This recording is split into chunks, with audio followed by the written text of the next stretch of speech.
சுச்சக்கர வரதாச்சாரியம் சுத்த சத்வ குருத்தமம் ஸ்ரீநிதி ராகவம் வந்தே ஹி அபார கருணாகரம் கவிதாஜித கல்லோலி கன்யகா காந்தவக்ஷசே கருணாதி குணாட்யாய கமலாநிதயே நமஹ.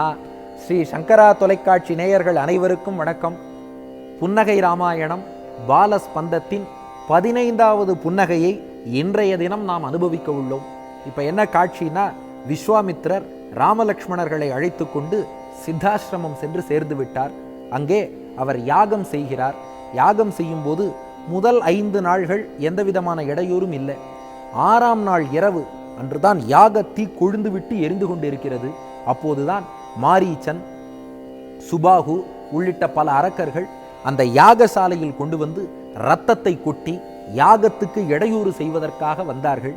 அவர்களை அழிக்கும் விதமாக ராமன் ஒரு புன்னகை செய்கிறான்.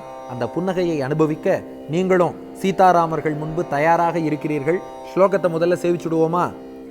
ஆகாஷே ரஜனீ சரை பரிவிருத்தே ரக்தேன வேதிஸ்தலே ஹாஹேதி த்வனினா முகே ச முகரே தேஷாம் முனீனாம் அபி ஆசீத்தே வதனே ஸ்மிதம் மிதமிதம் ஹஸ்தே ஷரா ஆஷராஹ துவஸ்தாஸ்தைர்ஹி சமுத்திர மத்திய பதித்தோ மாரீச்ச நீச்சோபி சஹா.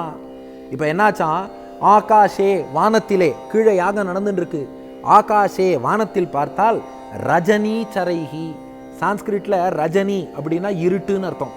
ரஜனீ சரைஹி, இருட்டில் நடமாடக்கூடிய அரக்கர்கள் எல்லாம் பரிவிருத்தே வானத்தை சூழ்ந்து கொண்டார்கள். ரக்தேன வேதிஸ்தலே, யாக வேதியில கொண்டு வந்து ரத்தத்தை ஊற்றுகிறார்களாம். இந்த யாகம் நடக்கக்கூடாது, தடுக்க வேண்டும் என்பதற்காக. அப்போ முனிவர்கள்லாம் பார்த்துட்டு ஹாஹேதி த்வனினா முகேச்ச முகரே தேஷாம் முனிநாமபி, முனிவர்கள்லாம் ஹா ஹா யாகம் பண்ணி கொண்டிருக்கிறோம், ஐயோ இப்படி வந்து அரக்கர்கள் ரத்தத்தையும் மாமிசத்தையும் கொட்டுகிறார்களே என்று முனிவர்கள் எல்லாம் அஞ்சினார்கள்.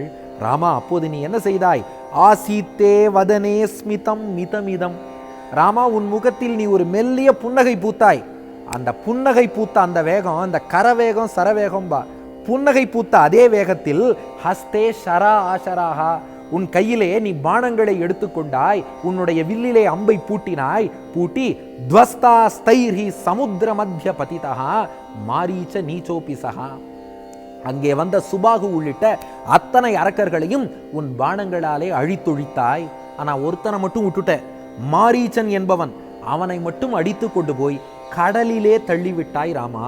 மாரீச்சனை கடலில் தள்ளிய போது நீ பூத்த புன்னகை, அதைத்தான் ராமா இப்போது வடுவூரிலே நீ எங்களுக்கு காட்டுகிறாய் என்று இந்த ஸ்லோகத்தில் தெரிவிக்கிறார் வில்லூர் சுவாமி.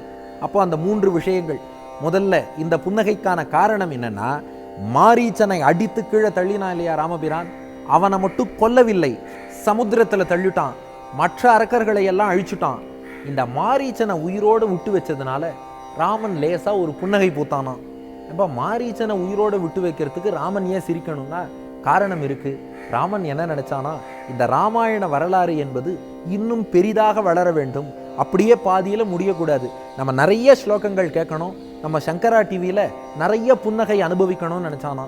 அந்த நிறைய புன்னகையெல்லாம் நாம பார்க்கணும்னா கொஞ்சம் இந்த மாரீச்சன் தான் திரும்ப மாயமானா வரணும், சீத்தையை ராவணன் அபகரித்து செல்ல உதவணும். அப்போதான் பின்னாடி சுந்தரகாண்டம் எல்லாம் வரும். ஹனுமானுடைய அந்த சுந்தரமான செயல்களை பார்த்து ராமன் பூத்த சுந்தர புன்னகையெல்லாம் நாம கேட்கணும்.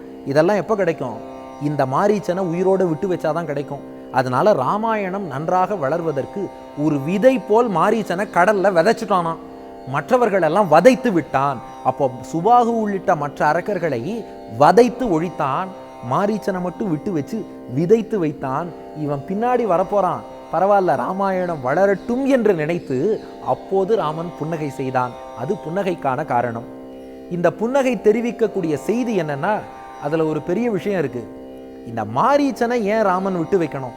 ஏன்னா ஒருவேளை ராவணன் பின்னாடி சீத்தையை அபகரிக்கணும்னு நினைச்சாலும் கூட அதுக்கு வேற யாரையாவது கருவியா பயன்படுத்தலாமே.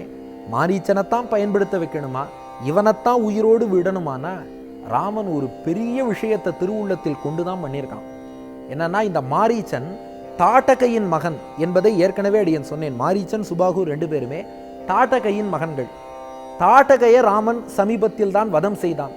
அதனால ராமன் என்ன நினைச்சானா, இவ அம்மாவான தாட்டகையை அழிச்சுட்டோம், அவளுக்கு 2 பசங்க இருக்கா, 2 பசங்களையும் அழிச்சுட்டா இறந்து போன அந்த தாய்க்கு முறைப்படி கர்மா, அந்த ஈமக்கிரியை என்று சொல்லுவோம் அல்லவா, அந்த ஈம சம்ஸ்காரங்கள், அந்திம சம்ஸ்காரங்கள்லாம் பண்ணுறதுக்கு, மேற்கொண்டு சிராத்தம் தர்ப்பணம் எல்லாம் பண்ணுறதுக்கு மகன் இல்லாமல் போயிடுவான்.